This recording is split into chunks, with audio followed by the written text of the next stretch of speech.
So it is late February 2026, and the earnings reports are flying in fast and furious right now. They really are. It's busy season. Yeah, but there is one we really need to stop and look at today for this deep dive. We are talking about HP Inc. Right.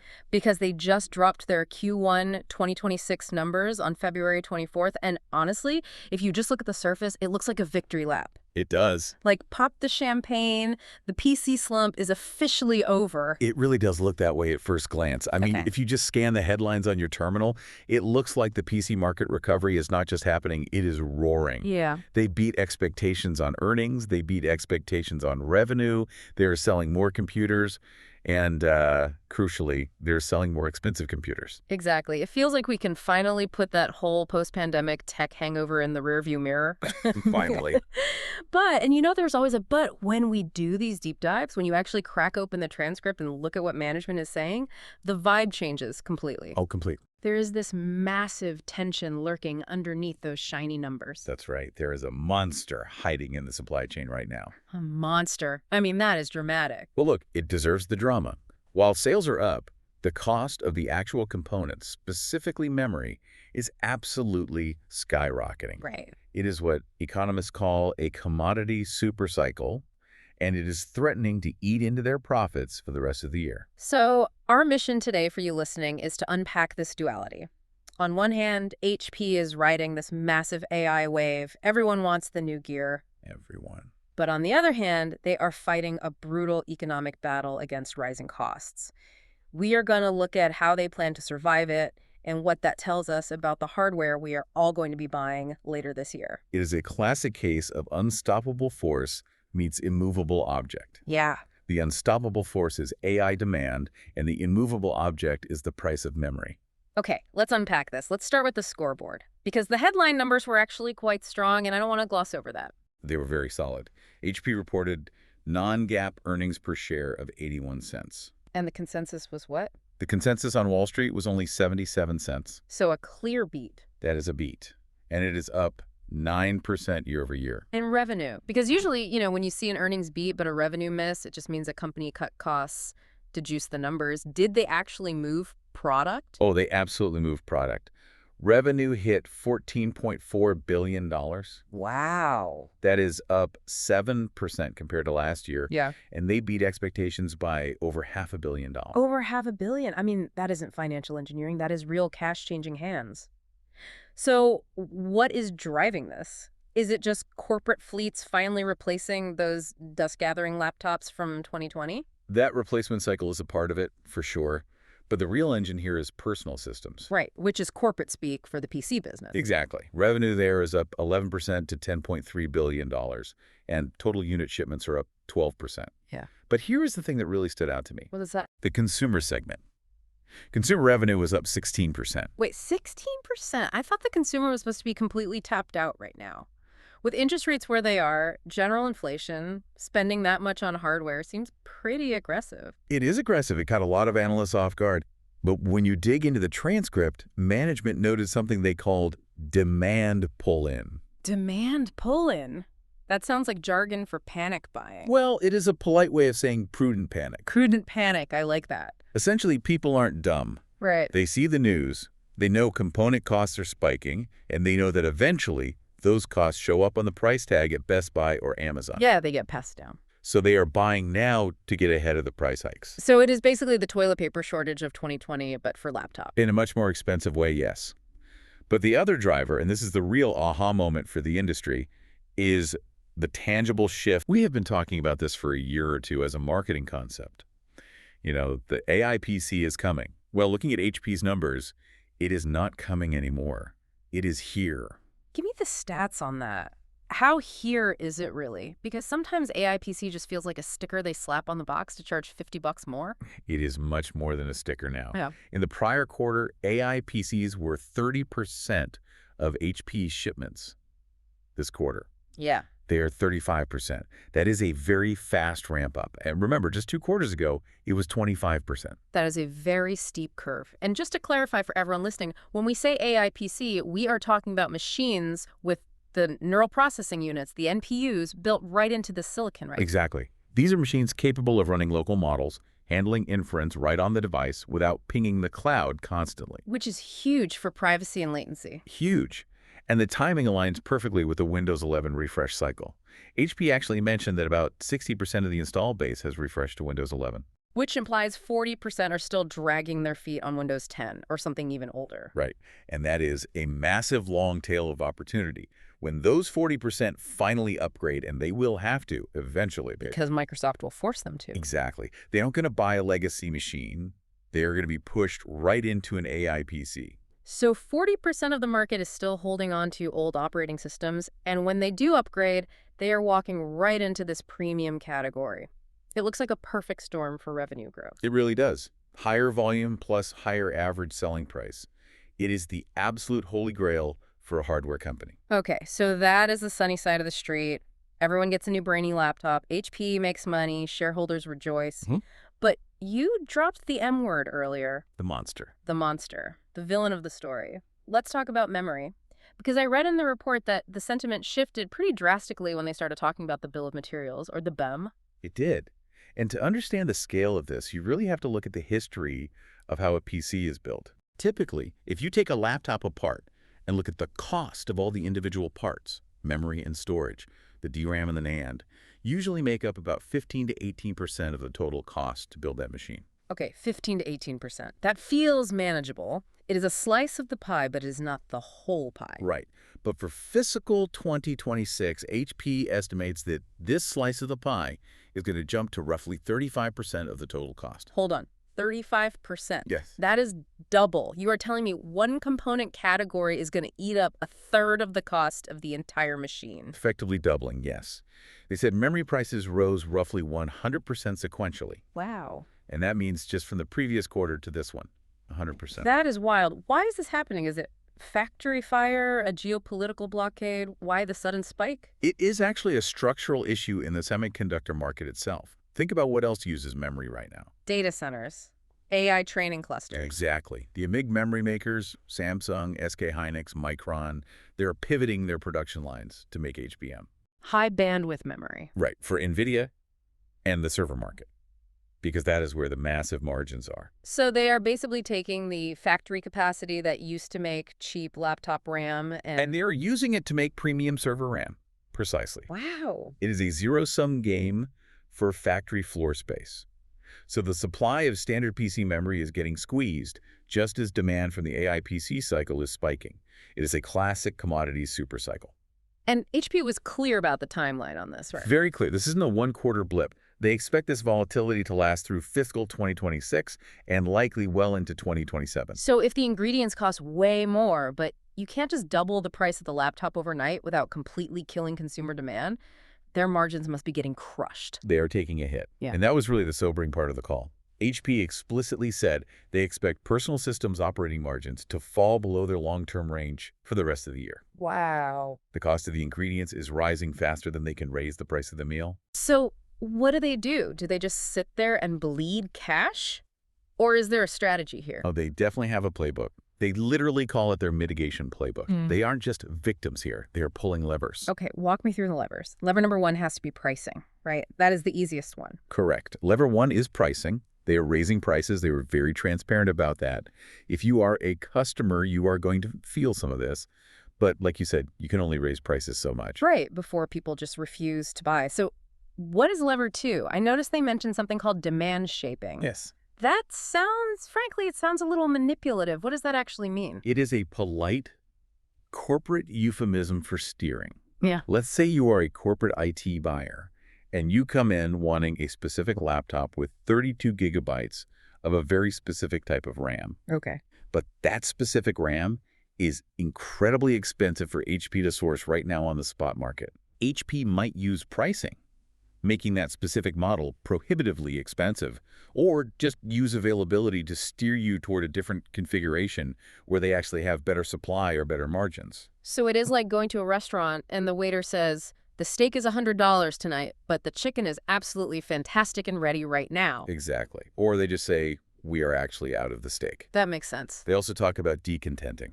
Decontenting. That sounds like taking things out of the box. It is. It might mean putting in slightly less memory by default, or offering a different screen, or changing the base configuration to hit a budget target for a corporate client without destroying HP's margin. Okay. They have to get creative to keep the price tag acceptable while the components underneath are getting so much more expensive. That feels like a risky game, though. You don't want to degrade the user experience just to save a few bucks on the bum, especially when you are selling the promise of a powerful AI PC. It is risky, but the alternative is losing money on every single unit sold, which Wall Street would punish them for instantly. Fair enough. And what about the supply chain itself? Can't they just use their massive size to bully suppliers into lower prices? To an extent, yes. They've secured long-term agreements, or LTAs, Yeah. for their 2026 supply. That ensures they actually get the memory, which is crucial when there's a global shortage. Right. But here is the really interesting strategic move. They're holding more inventory. Inventory days went up to 68. 68 days. Usually, Wall Street hates that. They want just-in-time delivery. You don't want cash tied up in boxes sitting in a warehouse. Usually, yes, that is a red flag. But in a super cycle where prices are rising every single week, holding inventory is actually a brilliant hedge. Oh, I see. If you bought memory 3 months ago, it is worth double now. It protects you against next month's shortage or price hike. It is like filling up your gas tank because you know a hurricane is coming. Exactly. Yeah. And internally, they are cutting costs to offset this too. They have this Future Ready program. They are targeting $1 billion in gross annual savings by 2028. $1 billion is a lot of cost cutting. It is. And the big part of that is, you guessed it, using AI to automate their own supply chain and order entry processes. Using AI to save money, to build AI PCs to make money, the circle of life is beautiful, isn't it? It really is. It is perfectly poetic. Okay, let's pivot away from PCs for a second. We have to talk about the other side of the house, which is printing. Right. Because usually when we talk about HP, printing is the boring cash cow that just prints money. But the numbers looked a bit mixed this time around. It was a mixed bag. Revenue in printing was down 2% to $4.2 billion. Hardware units were down 6%.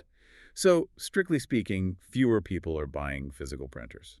Which feels like a trend that has been happening for a decade. We just don't print as much. We don't. But here is the silver lining, and it's a really bright one.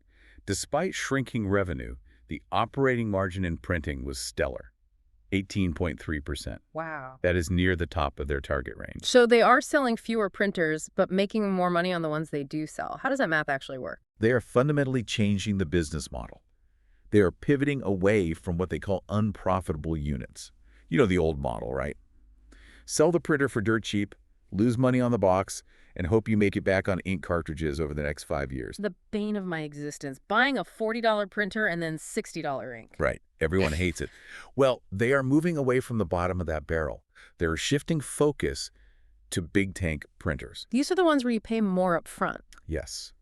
You pay significantly more for the hardware, so HP makes a profit on day one, and then you pour the ink in from bottles, which is vastly cheaper per page for you. I see. It is a healthier, more honest business model. And they are also seeing double-digit growth in consumer subscriptions, like the all-in plan. Subscriptions for printing. I guess literally everything really is a subscription now. It creates predictable, recurring revenue, which, again, Wall Street loves. And don't forget industrial print, labels, packaging. Oh, great. As the world moves from analog printing plates to digital printing, HP is a massive player there. It is less visible to consumers, but it is a real growth engine. Plus, they are adding AI features even in print. Really? AI in a printer. What does it do? Write the document for you? Not quite, but they introduced AI-powered scanning and redaction features. It is designed to simplify workflows for small businesses, automatically finding and redacting sensitive information when you scan a document. Okay, that is actually genuinely useful for a law firm or a doctor's office. Exactly. Now, I know you wanted to spend some time on this next part because it kind of flew under the radar. Yes, I think it got buried in the headline numbers, but it might be the most important long-term play they have, the future of work stuff. The WXP platform. Right. WXP, or Workforce Experience Platform. At first glance, this just sounds like standard IT management software, but the scale here is immense. It is. HP has data ingestion from 50 million endpoints. 50 million. That means 50 million PCs and printers are feeding telemetry data back to this platform constantly. That is a staggering amount of data. What do they actually do with it? They use it to give IT departments predictive insights. Imagine you are an IT director at a Fortune 500 company. You manage 10,000 laptops across the globe. Usually, you only know there is a problem when an employee calls the help desk screaming that their computer died during a presentation. Right, the classic break-fix model. Exactly. WXP changes that. Right. It tells IT, hey, Dade's battery in marketing is showing signs of degradation and will likely fail in 2 weeks. Send him a new one now. Or this printer on the third floor is about to jam based on the motor tension. It turns IT from reactive to proactive. That is incredibly valuable for uptime. But the bigger splash in this section was the AI partnership. They announced an exploratory partnership with OpenAI to pilot OpenAI Frontier. This is huge, and I think people miss the nuance here. Everyone has an AI partnership right now. It's the flavor of the month. But this one is specific to enterprise AI agents. Okay, explain that for me. Why does OpenAI need HP? Can't companies just buy ChatGPT Enterprise and call it a day? They can. But companies are terrified of security and governance. They want to deploy AI agents, meaning software that can actually go into their internal systems and do complex tasks autonomously, not just write polite emails. Right. But they are petrified that their proprietary data will leak out, or the agent will hallucinate and delete a customer database. Which is a very fair fear. Absolutely. HP is positioning itself as the secure governance layer. Because HP owns the physical device, the PC, they can sit right between the user and the AI model. Yeah. They are building an AI agent for their channel partners to automate queries, and they're calling it a digital teammate. So HP basically wants to be the bouncer at the club. They check the ID, they pat you down, and they make sure the AI isn't bringing in anything dangerous before it touches the company's private data. That is a perfect analogy. They want to be the trusted hardware layer that makes the software safe for big business. If they pull that off, it transforms them from a box seller to a critical enterprise security partner. That is a massive pivot. Before we wrap up the numbers, we have to look at the people running the show.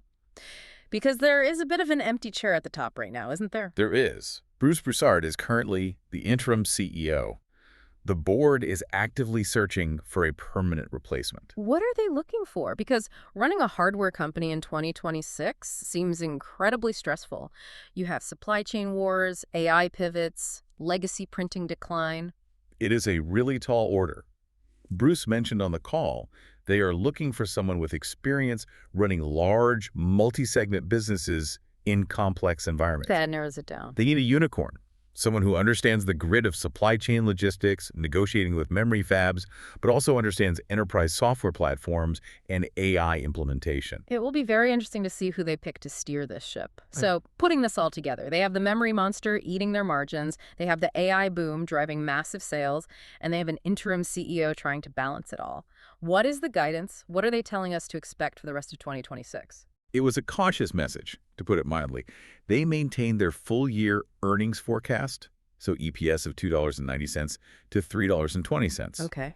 But, and this is key, they explicitly warned they expect to be at the low end of that range. The low end, that is basically a soft downgrade without technically changing the official numbers. It is corporate speak for, we are nervous. Exactly. They are banking on the strength they saw in the first half of the year, carrying them through, because they know the second half is going to be significantly tougher as those memory costs really start to bite into the bottom line. Makes sense. Same thing with cash flow. They are aiming for the low end of their target there as well. And despite all that nervousness, all that pressure, they are still buying back stock. They are. $325 million in buybacks in Q1 alone. Wow. They are committed to returning 100% of free cash flow to shareholders over time, even though their leverage is slightly above their target right now. They feel confident enough in their overall cash position to keep rewarding the shareholders. So let's bring this home for the listener. If you are sitting at home, or if you are an IT manager planning your budget for later this year, what is the actionable takeaway here? The primary takeaway is, do not wait. If you are planning to buy IT hardware in late 2026, expect higher prices across the board. The days of deep discounts and cheap memory upgrades are likely paused. Right. You should also expect to see that demand shaping we talked about. Meaning you might not get exactly what you want. Right. You might not find the exact configuration you want on the shelf. You might see laptops with slightly less RAM than you would expect for the price tier. Or you're going to have to pay a serious premium for the high-spec models. Yeah. The AI future is here, but the cost of admission just went way up. It brings up a really provocative question for me, one that I think will define the next 2 years of the tech industry. We are seeing this massive collision of utility, AI that can do amazing things, and massive cost. It raises the fundamental question. Will the AI PC revolution stall out because the hardware simply becomes too expensive for the average mass market consumer? Mhm. We are seeing memory costs become 35% of the PC's cost. Yeah, That is unsustainable unless retail prices go up significantly. right. Is the utility of AI so high, does it save you so much time and make you so much more productive that you just accept that a good laptop now costs $2,000 instead of $1,200? That is exactly the bet HP is making. They are betting that the value of the AI agent on your device is worth the inflated cost of the memory required to run it. They are betting that you will pay the premium because you simply can't afford not to have the tools. It is a fascinating gamble. HP is essentially betting the farm that you care enough about local AI to open your wallet wider than you have in a decade. We will be watching those Q2 numbers very closely to see if that memory monster gets any bigger or if the consumer finally blinks. We'll catch you on the next deep dive.